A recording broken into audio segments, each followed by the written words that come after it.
Doctor నటకిరీటి Rajendra Prasad గారికి నేను subject చెప్పాను. మంచి ప్రొడ్యూసర్ని చూసుకో చేద్దామన్నారు. అదేవిధంగా 2-3 సార్లు రాజేంద్ర ప్రసాద్ గారికి లైన్ చెప్పినప్పుడు వెళ్ళినప్పుడు దీని గురించి ఇంకేమన్నా బెటర్మెంట్ ఆలోచిస్తే బాగుండిద్ది అని వెళ్ళిన ప్రతిసారి ఇంకా బెటర్మెంట్ చేస్తే బాగుండిద్ది, ఇంకా బెటర్మెంట్ ఆలోచించండి అని రాజేంద్ర ప్రసాద్ గారు చెప్పడంతో లాస్ట్ టైం వెళ్ళి గురువుగారు సబ్జెక్ట్ లైన్ అయిపోయింది, టైటిల్ కూడా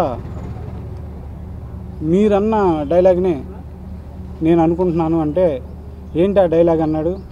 అదే సార్ నా గురించి ఆలోచిస్తానన్నారు కదా, అదే టైటిల్ పెట్టాను అన్నాను. బాగుందిరా టైటిల్, వెంటనే రిజిస్ట్రేషన్ చేయమన్నారు. ఆయన చూసిన మీదకు టైటిల్ రిజిస్ట్రేషన్ చేయడం జరిగింది. అదేవిధంగా మా గురువుగారు దాసనారాయణరావు గారు వచ్చి నన్ను ఆశీర్వదించారు. ఈ సినిమా గురించి చెప్పాలంటే డైరెక్టర్ చెప్పిన కథ నాకు బాగా నచ్చింది. దాన్ని తోడు రాజేంద్ర ప్రసాద్ గారు యాక్ట్ చేయడానికి ఒప్పుకోవడం చాలా సంతోషం. అండ్ ఆనల్గూరు తర్వాత అంత మంచి గొప్ప సినిమా అవుద్ది. డైరెక్టర్ గారు స్టోరీ చెప్పిన వెంటనే చాలా అద్భుతమైన సబ్జెక్ట్ అండ్ చాలా మంచి క్యారెక్టర్ ఇందులో నాది. అంటే ఒక lover boy క్యారెక్టరే.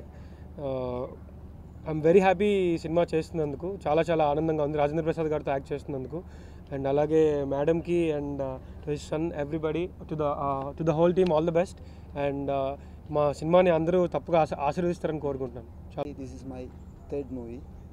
First of all, I welcome to media and press, fully supported. This is fully entertainer, family entertainment movie. First of all, I thank to God and my director, my producer and all crew. తమిళ్లో చేశాను. Thanks a lot to directors and producers ఇంత మంచి opportunity నాకు ఇచ్చినందుకు. First movie Rajendra Prasad డాటర్గా చేస్తున్నాను. చాలా సంతోషంగా ఉంది. Thank you so much to the whole team. Thank you.